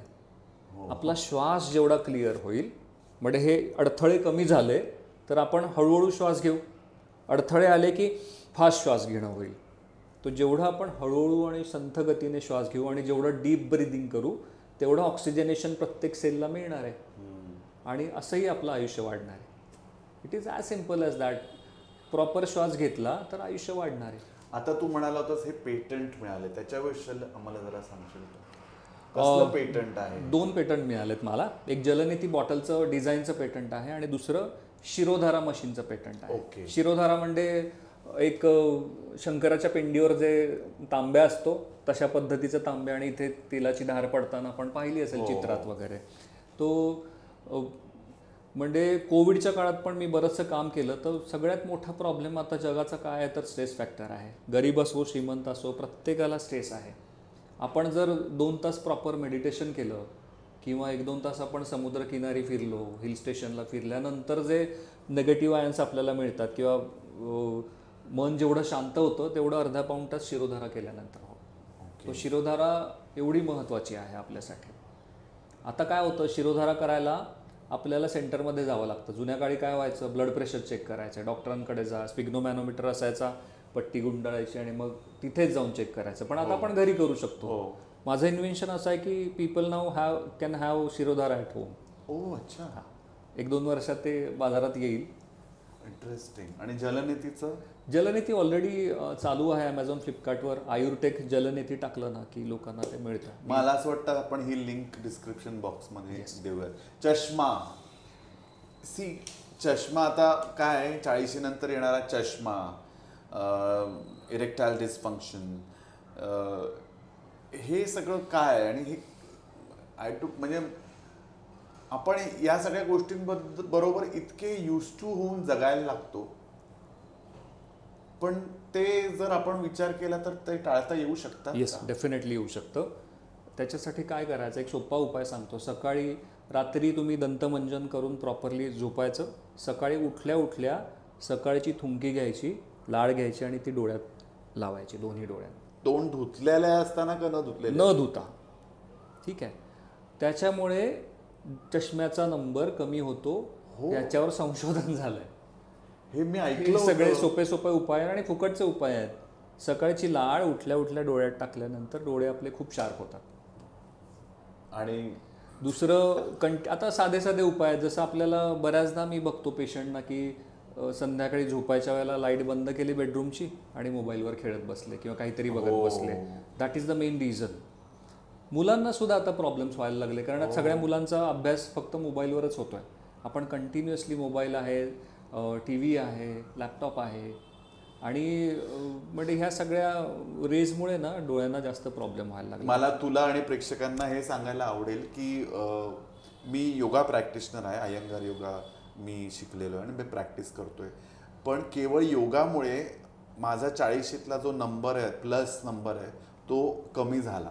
आणि मला असं वाटतं हे केवळ योगामुळेच झालं असेल. कारण कदाचित हा जास्त चांगल्या पद्धतीने सांगू शकेल, पण ते ब्लड सर्क्युलेशन वाढलं असेल डोळ्यांच्या, त्या नर्व्स त्या ॲक्टिवेट झाल्या असतील आणि त्याच्यामुळे ते झालं असेल. असं आहे का? 2 गोष्टी आहेत. एक तर योगामध्ये त्राटक सांगितलंय. हो. आयुर्वेदामध्ये आमच्याकडे तर्पण सांगितलंय. तर्पण म्हणजे आम्ही काही आयुर्वेदिक औषधीयुक्त तूप जे आहे ना ते डोळ्यामध्ये आपण टाकतो, इकडे उडदाची पाळी लावून. आणि दुसरं म्हणजे नस्य, मी जे सांगितलं. नस्यमुळे फक्त रोज नाकात साधं तूप सोडलं जरी 4-4 थेंब तरी सुद्धा ऊर्ध्वजत्रुगत विकार मी मगापासून सांगतो तेच पुन्हा एकदा, डोळ्यांचे आजार, कानाचे आजार, केसांचे आजार, दाताचे आजार काही होणार नाही. क्या बात आहे, व्हेरी गुड. पोट साफ होत नाही, कॉन्स्टिपेशन. आणखीन एक महत्त्वाचा मुद्दा आहे की पोट साफ करणे किंवा न होणे त्याबद्दल इग्नोरन्स. मला असं वाटतं की even as a day to day life also that is the most unhealthy habit. कारण ती सगळी टॉक्सिन्स, ते सगळी घाण आपण पोटात घेऊन वावरतो आणि मग त्याचं फार भीषण होऊ शकतं पुढे. तर त्या बाबतीत काय करायला पाहिजे? सगळ्यात मोठा मी मगाशी सांगितलं प्रॉब्लेम काय आहे, इट स्टार्ट्स विथ ॲसिडिटी. आपण ॲसिडिटीला इग्नोर केलं तर ॲसिडिटी, गॅसेस, अपचन, जळजळ, पोट साफ न होणे, आणि मग हे चक्र चालू होतं आणि हे चक्र कुठेच थांबत नाही. मग आपण काय करतो, त्याच्यासाठी ॲसिडिटी वाढली आहे म्हणून अँटॅसिड घेतली, तात्पुरती ॲसिडिटी, ॲसिडच सिक्रेट नाही झालं, जेवण व्यवस्थित पचलं नाही, गॅसेस, अपचन, जळजळ, पुन्हा एकदा पोट साफ न होणे. ह्याच्यासाठी बेसिक उपाय आपण काय करू शकतो, आपल्या डाएटमध्ये फायबरयुक्त अन्न भरपूर घ्यायला पाहिजे. मी जो DIP डाएट सांगितलं त्याच्यामध्ये भरपूर फायबर मिळतं. दिवसभरात सोपा उपाय, फुकटचं औषध म्हणजे पाणी भरपूर प्यायला हवं, ते पण बसून गोड गोड करून प्यायला हवं. तो साधा उपाय आहे की आपल्या खाण्यामध्ये जर प्रॉपर फायबर गेलं, प्रॉपर आपण पाणी प्यायलं, सिडेंटरी लाईफस्टाईल नाही केलं, आपला मेटाबॉलिझम रेट चांगला राहील, रेग्युलर एक्सरसाइज केलं, नाही जमलं वॉकिंग, नाही जमलं स्विमिंग, तुम्ही सायकलिंग करू शकता, एक्सरसाइज थोडासा केला तर आपलं मेटाबॉलिझम रेट चांगलं राहतं. म्हणजे मुसळधार पावसात सगळी घाण वाहून जाते, तसं तुमचं मेटाबॉलिझम रेट चांगला असेल तर काहीच होत नाही ना, ॲसिडिटी नाही, कॉन्स्टिपेशन नाही. तो मेटाबॉलिझम रेट वाढवण्यासाठी प्रयत्न करणं हे खूप महत्त्वाचं. आणखीन एक अनॉइंग फॅक्टर आहे जो सगळ्या पुरुषांना सतावतो, तो म्हणजे वाढणारं पोट. आणि तिथूनच अनेक रोगांना पण आपण इन्स्टिगेट करतो. तर पोट वाढू नये, मला असं वाटतं मेटाबॉलिझम, पोट न वाढणे न वाढणे हे सगळं त्याच्याशीच रिलेटेड आहे.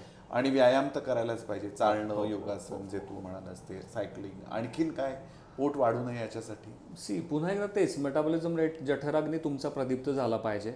तो प्रॉपर एक्सरसाइज, प्रॉपर खाणं, प्रॉपर पाणी पिणं, ह्याच महत्त्वाच्या गोष्टी आहेत. लोकांना ना शॉर्टकट्स हवे असतात, ते शॉर्टकट्स नाही आहे कुठे.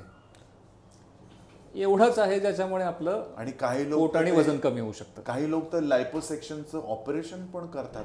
मला ते पटत नाही, कारण मी बरेचसे पेशंट पाहिले, लायपोसेक्शन केल्यानंतर त्यांचं ट्रायग्लिसराईडचं प्रमाण खूप वाढत आहे. अशा बऱ्याचशा पेशंटच्या संपर्कात मी आलो की मग अतिरिक्त ट्रायग्लिसराईड वाढल्यानंतर कोलेस्ट्रॉल थोडं कमी जास्त असेल तरी चालेल, पण triglyceride is directly related with heart. हार्टवरनं आठवलं, ब्लड प्रेशर, ते कसं काय डील करायचं? आता ब्लड प्रेशर अनेकांना 40पासून सुरू होतं, तर त्याच्याशी कसं ते होऊ नये म्हणून काय करायचं, केल झाल्यावर काय करायचं? ब्लड प्रेशर म्हणजे काय, कशामुळे होतं? एखादी पाईप आपण धरली आणि आपण झाडांना पाणी देतो, पाईपला थोडंसं आपण प्रेस केलं तर ते प्रेशरनी पाणी जातं. Blood pressure is as equivalent as that. Okay. तो आपल्या धमण्यांमध्ये, आर्टरीजमध्ये प्लाक तयार होतो हळूहळू. कशाचा असतो तो? आपण जे तेलकट तुपकट पदार्थ खातो त्याचा. पण हे जे आपण आता रिफाईंड तेल म्हणतो ना, ते रिफाईंड तेल पहिलं बंद करायचं. पण मग कोणतं तेल वापरायचं? घाण्याचं काढलेलं तेल वापरायचं, ज्याचा RPM 13-14 पेक्षा जास्त नाही. ओके. म्हणजे आपण बऱ्याचदा घरगुती मशीन्स पण येतात, ते तेल गरम होतच नाही, तरी जेव्हा तेल गरम करतो तेव्हा त्याच्यात फॅटी ॲसिड रिलीज होतात आणि मग त्याचा त्रास होतो. मला आश्चर्य वाटतं की बऱ्याचशा हॉटेल्समध्ये आमच्याकडे रिफाईंड तेलपासून बनवलेले पदार्थ मिळतील, तो आमच्याकडे विष दिलं जाईल असं लिहिलेलं असतं आणि लोक आनंदात तुम्ही आमच्याकडे या असं म्हणतात. तर मला आश्चर्य वाटतं लोकांचं की, आणि लाईनमध्ये उभे असतात लोक की वेटिंग आहे. तो रिफाईंड तेल सगळ्यात वाईट पदार्थ आहे जो नाही घ्यायला पाहिजे लोकांनी. ओके. मग या उलट लोकांचं मत असतं की नाही, तूप नाही खायचं. आता तूप नाही खायचं ते संस्कारित असतं ना. दुधाचं दही झालं, दह्याचं मंथन संस्कार करून ताक आलं, लोणी आलं, त्याला अग्निसंस्कार करून तूप आलं, तर तूप सारभूत आहे. आयुर्वेदामध्ये सर्वश्रेष्ठ औषध सांगितले तूप म्हणून. अति प्रमाणात नाही करायचं, अति सर्वत्र वर्जयेत. पण तूप योग्य प्रमाणात घेणं खूप गरजेचं आहे. शरीरामध्ये आपल्याला जसं सांध्यांमध्ये आपल्या सायनोव्हिल फ्लुइड असतं, ते शरीराचं सगळ्या गोष्टी व्यवस्थित चालण्यासाठी किंवा जठराग्नी प्रदीप्त करण्यासाठी. जठराग्नी म्हणजे काय, होम करतो ना आपण, होममध्ये आपण काय सोडतो, हळूहळू सोडतो, तूपच सोडतो. मग जेवताना पण थोडंसं तूप सोडणं गरजेचं आहे की जठराग्नी प्रॉपर प्रदीप्त राहतो. म्हणजे रामदास स्वामींनी म्हटलेलं ते खरंच, अन्न हे काय पूर्ण ब्रह्म, आणि वदनी कवळे घेता नाम घ्या श्रीहरीचे, उदर भरणं नोहे जाणीजे यज्ञकर्म. हे जे रामदास स्वामींनी, ॲब्सोल्युटली राईट. ओके. निद्रानाशाचा प्रकार दिसतो, त्यासाठी काय करायला हवं? निद्रानाशासाठी एकतर महत्त्वाची गोष्ट म्हणजे सूर्यास्तानंतरचं जेवण टाळायचं. बऱ्याचदा आपण काय करतो, सिरियल्स बघत बसतो, टी व्ही बघत बसतो किंवा काहीतरी टाईमपास चालू असतो आणि मग जेवता जेवता आपण टी व्ही बघणं होतं. आणि जनरली आता सवय झाली आहे लोकांना की संध्याकाळचा चहा 6-7 वाजता घ्यायचा आणि जेवायचं 10:30-11 वाजता आणि लगेच 12ला झोपून जायचं. तो जेवण आणि झोप याच्यामध्ये 2 तासाचं अंतर पाहिजे मिनिमम. ते जर प्रॉपर घेतलं तर प्रॉपर तुम्हाला म्हणजे काय होतं, आपण जेवल्यानंतर 3-4 तास आपलं शरीर ह्याच्यावर त्याच्यावर काम करतं ना, जेवण पचवण्यावर. जेवण जर पचलेलं असेल झोपायच्या आधी तर आपल्याला झोप चांगली. पण मग काही माणसांना लगेच जेवल्यावर सुस्ती येते, ते काय असतं मग, आणि how do we cope up with that? तर त्याच्यामध्ये काय आहे, आपण जर जड अन्न खाल्लं किंवा आपला मेटाबॉलिझमच कमी असेल, मेटाबॉलिक रेट कमी असेल, तर याच्यामुळे सुस्ती येऊ शकते. मग ते एक विकाराचं पण लक्षण असू शकतं. ओके. त्यासाठी आपल्याला काय करायचं, बऱ्याचदा लोक आधीचं जेवण पचलेलं नाही आणि दुसरं अन्न खाल्लं, सुस्ती येणारच आहे. लक्ष आलं? तो आपला मेटाबॉलिक रेट चांगला होणं, पहिलं अन्न पचन झाल्यानंतरच दुसरं अन्न जेवणं. आपण काय करतो, सकाळची 8ची वेळ झाली, माझी नाश्त्याची वेळ आहे, खाल्लं. दुपारी 1 वाजलेत, माझी जेवणाची वेळ आहे, खाल्लं. माणूस जेव्हा जंगलात राहायचा तेव्हा 200 वर्ष जगायचा. त्याला काय सकाळी नाश्त्याला मिळत नव्हतं, दुपारचं जेवण वेळेत मिळत किंवा घड्याळही नव्हतं. तो ऑड परिस्थितींना आपलं शरीर जर तयार झालं तर आपलं आयुष्य वाढण्यासाठी त्याची मदत होते ना. आणि मग जेव्हा भूक लागते तेव्हाच जेवायला हवं. आणि आपण म्हणतो, म्हणजे असं ऐकलंय, वाचलंय की जेवण झाल्यावर शतपावली करावी. त्याचं काय आहे महत्व? शतपावली करायला हरकत नाही जेवण झाल्यावर, पण विगरसली नाही करायचं. आपण ज्याला ब्रिस्क वॉकिंग म्हणतो ना, ते नाही करायचं. दुपारच्या जेवणानंतर म्हणजे आयुर्वेदात ऋतुचर्या, दिनचर्या सांगितलं ना की ते खूप महत्त्वाची गोष्ट आहे. आपापल्या वैद्यांकडे जाऊन लोकांना ते कळू शकेल किंवा ऑनलाईन पण बरीचशी माहिती अवेलेबल आहे. पण ग्रीष्म ऋतूमध्ये वामकुक्षी घ्यायला सांगितली आहे आयुर्वेदामध्ये, की जेवण झाल्यावर एक 20-25 मिनिटं तुम्ही डाव्या कुशीवर पडून राहायला हवं ग्रीष्म ऋतूमध्ये. इतर ऋतूमध्ये दिवा स्वाप म्हणजे दिवसा झोपणं वर्ज्य सांगितलं आयुर्वेदामध्ये. पण शतपावली सांगितली आहे. तुम्ही रात्रीच्या जेवणानंतर एक 100 पावलं, म्हणजे खरंच 100 पावलं, 200-300 करू शकता, पण सहस्त्र पावली नाही करायची. रसायन चिकित्सा याच्याबाबत काय आहे, म्हणजे त्याच्यामध्ये काय काय होत असतं? रसायन चिकित्सा जर आपल्याला करायचं म्हटलं तर आपण सर्वश्रुत आहे की च्यवनप्राश रोज घ्यायला हरकत नाही. ते कधी घ्यावं च्यवनप्राश? काही जण म्हणतात की जेवण झाल्यावर घ्यायचं, काही जण म्हणतात की सकाळी उठल्यावर घ्यायचं, काही जण म्हणतात दुधात घालून घ्यायचं. काय म्हणजे नक्की काय?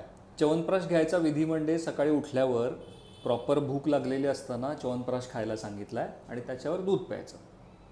आवळा अशी एकच गोष्ट आंबट आहे ज्याच्यावर आपण दूध पिऊ शकतो. बाकी कुठल्याही आंबट गोष्टीसोबत आपण दूध नाही पिऊ शकत. ओके, ठीक आहे. दुसरं आपण त्रिफळा घेऊ शकतो. त्रिफळावर संशोधन झालं आहे, सगळ्यात जास्त ओरॅक व्हॅल्यू त्रिफळाची आहे.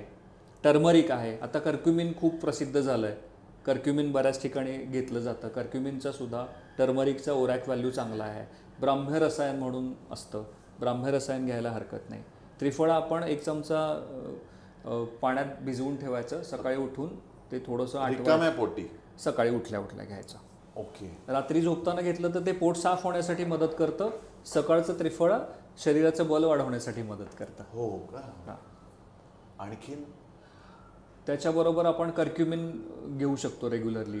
सोपा उपाय आपण काय काय करू शकतो, सकाळी उठल्यावर थोडंसं आलं, 8-10 कढीपत्ते, 2 ते 3 लसणाच्या पाकळ्या कुड्या आणि ओली हळद, हे सगळं आपण चावून खाल्लं.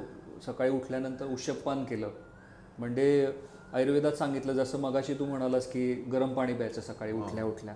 आयुर्वेदात सांगितलं उष्यपान 8 अंजली पाणी, म्हणजे आपल्या उंजळीत बसेल 8 उंजळींमध्ये बसेल एवढं पाणी घ्यायचं, ते कोष्ण करायचं, थोडंसं गरम करायचं, सकाळी मलासनात बसायचं आणि मग ते प्यायचं.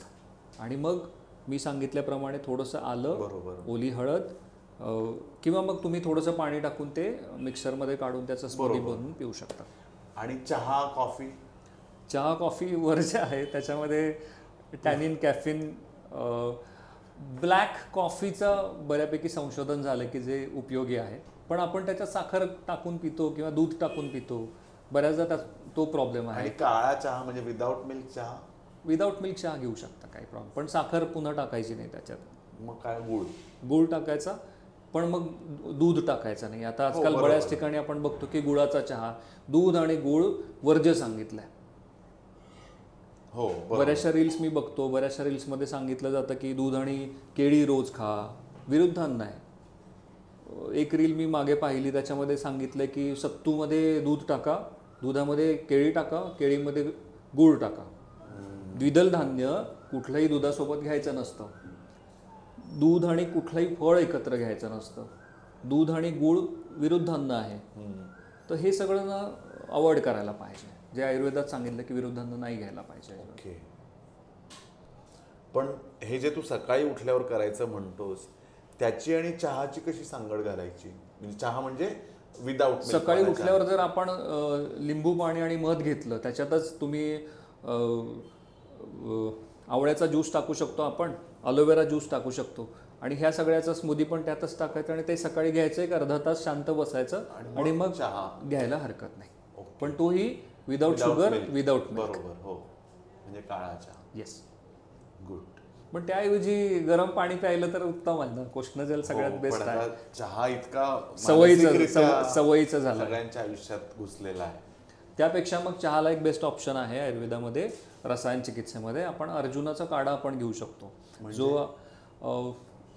अर्जुनची साल असते, अर्जुन झाडाची साल जी असते ती आपल्या हृदयासाठी खूप चांगलं काम करते. ते अर्जुन सालीची पावडर मिळते बाजारात. ती पावडर दुधात टाकायची, थोडंसं त्याच्यामध्ये खडी साखर टाकायची आणि त्याचा चहा करून प्यायचा. It is similar to tea. Okay. तो, आणि त्याने आपलं कोलेस्ट्रॉल कमी होतं, हृदयाला बल मिळतं. बापरे. तो बेस्ट आहे ना. हे चहा प्यायची गरज नाही. कन्सल्ट युअर बॉडी, हे जे तुझं पुस्तक येऊ घातलंय त्याच्याविषयी आम्हाला सांग, आणि ते कधी येतंय, आणि या सगळ्याचा समावेश तू त्या पुस्तकात केलायस की काय, त्याचा कंटेंट काय? आपल्या दैनंदिन आयुष्यामध्ये आपल्याला जे जे काही गोष्टी आहेत, आपल्याला माहिती आहे आपल्या संस्कृतीमध्ये की आपण एक घास 32 वेळा चावायला पाहिजे. माझ्याकडे पेशंट येतात वजन कमी करायचं, मी सांगतो तुम्ही एक घास 64 वेळा चावा. म्हणजे तुम्ही जेवण जे आहे ना ते पाण्यासारखं प्या आणि पाणी चावून चावून खा. म्हणजे पाणी मी सांगितलं मगाशी की एक घोट पाणी तोंडात धरून बसायचं, 1-2 मिनटं लाळ मिक्स होऊ द्यायची आणि मग पाणी प्यायचं. जेवण 32 ऐवजी 64 वेळा चावा. तुमचे बरेचसे विकार तिथेच बरे होतात. हे पण मी त्याच्यात लिहिलं आहे. आता बऱ्याचदा विटॅमिन B12 ची डेफिशियन्सी असते, विटॅमिन D ची डेफिशियन्सी असते. लोक सकाळी उशिरा उठतात, कॅबमध्ये बसतात आणि ऑफिसमध्ये जातात. सूर्याचा अजिबात कसलाच संपर्क येत नाही.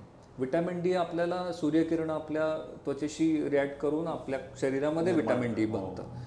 तो निसर्गामध्ये पडायला हवं. थोडंसं आपण रात्रीचं आपण जर चाललो, तो अर्थिंग थेरपी होते, निगेटिव्ह आयन्स मिळतात पृथ्वीपासून. विदाऊट चप्पल रोज 15 मिनिटं जमिनीवर चालायला हवं. जमिनीवर, फरशीवर नाही. म्हणजे काय झालं आता बाहेरच्या देशांमध्ये ना ते अर्थिंग मॅट आलेत. हो, बेडवर टाकतात ते. Actually it is good. ते अर्थिंग वायरला जोडून डायरेक्टली खाली वायर जमिनीमध्ये गाडली जाते.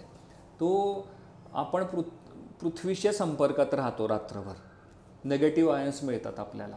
पण बाहेरून एखादी गोष्ट आपल्याकडे आली तर आपण त्याला म्हणा अरे चांगली आहे.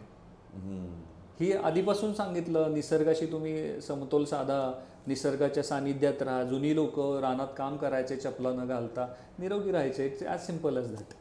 पण मग हे पुस्तक कधी येणार आहे किंवा काय त्याचं आहे ते आम्हाला सांग. 2 ते 3 महिन्यामध्ये हे पुस्तक मार्केटमध्ये येईल. त्याच्यामध्ये बऱ्याचशा गोष्टी लिहिल्यात मी. म्हणजे सकाळी उठल्यापासून रात्री झोपेपर्यंत छोट्या छोट्या ज्या गोष्टी आहेत, जसं मी सांगितलं की पाणी कसं प्यायचं, किती प्यायचं, निसर्गाच्या सानिध्यात राहायचं, एक घास 32 वेळा चावायचा, अभ्यंग स्नान मी सांगितलं की रोज मसाज करायचा फक्त. या 22 गोष्टी मी ज्या सांगितल्या, त्या 22 गोष्टी जर रेग्युलरली आयुष्यात आपण केल्या तर तुम्ही फक्त तुमच्या बॉडीला कन्सल्ट करा. डॉक्टरांकडे जायची गरज नाही. And your body is your super specialist. Absolutely. तुमचं शरीर तुम्हाला सांगत असतं की तुम्हाला काय करायचं आणि काय नाही करायचं. एखादं जनावर आजारी पडलं तर ते 3-4 दिवस काही खात नाही. हो. सूर्यास्त झाल्यानंतर कुठल्याही जनावरासमोर काहीही ठेवा, ते खात नाही. माणूस असा एकच प्राणी आहे की जो त्याला कळत असतं, शरीर सांगत असतं की हे नाही करायला पाहिजे, तरीही ते करत असतं. तर तुमचं शरीर सगळ्यात मोठं डॉक्टर आहे, त्याला पहिलं कन्सल्ट करायला हवं. तुम्हाला काय सात्म्य आहे, काय असात्म्य आहे, हे आपल्याला कळत असतं. तेच त्या पुस्तकात लिहिलं आहे. वाव, आम्ही त्या पुस्तकाची वाट बघतोय. तर मित्रांनो, कन्सल्ट युअर बॉडी फर्स्ट हे पुस्तक 1-2 महिन्यात मार्केटमध्ये येईल. तुम्ही जरूर ते घ्या.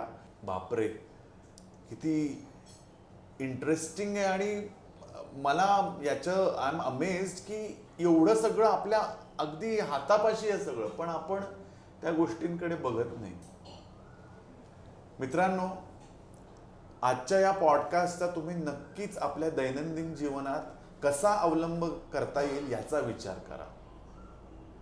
कारण या गोष्टी जर तुम्ही अवलंबल्या तर तुमचं आरोग्य सुद्धा तितकंच सशक्त होईल, प्रबळ होईल. आणि मग तुम्हाला 40 नंतर येणारे हे जे काही रोग आहेत, ह्या ज्या समस्या आहेत, त्या भेडसावणार नाहीत अशी माझी खात्री आहे. मला तर याचा खूपच फायदा झालेला आहे आणि मी त्याचा अगदीच अवलंब करणार आहे. सतीश, तू इथे आलास आणि हे जे आमच्याकडे ऑलरेडी असलेली गोष्ट आहे त्याची पुन्हा आम्हाला जाणीव करून दिलीस, त्याबद्दल तुझे खूप खूप आभार. मित्रांनो, जरूर माझ्या या चॅनलला शेअर आणि सबस्क्राईब करा, जेणेकरून आज जी माहिती आपल्याला मिळाली आहे ती जास्तीत जास्त लोकांपर्यंत पोहोचेल आणि लोक त्याचा उपयोग करून घेऊ शकतील. धन्यवाद. थँक्यू.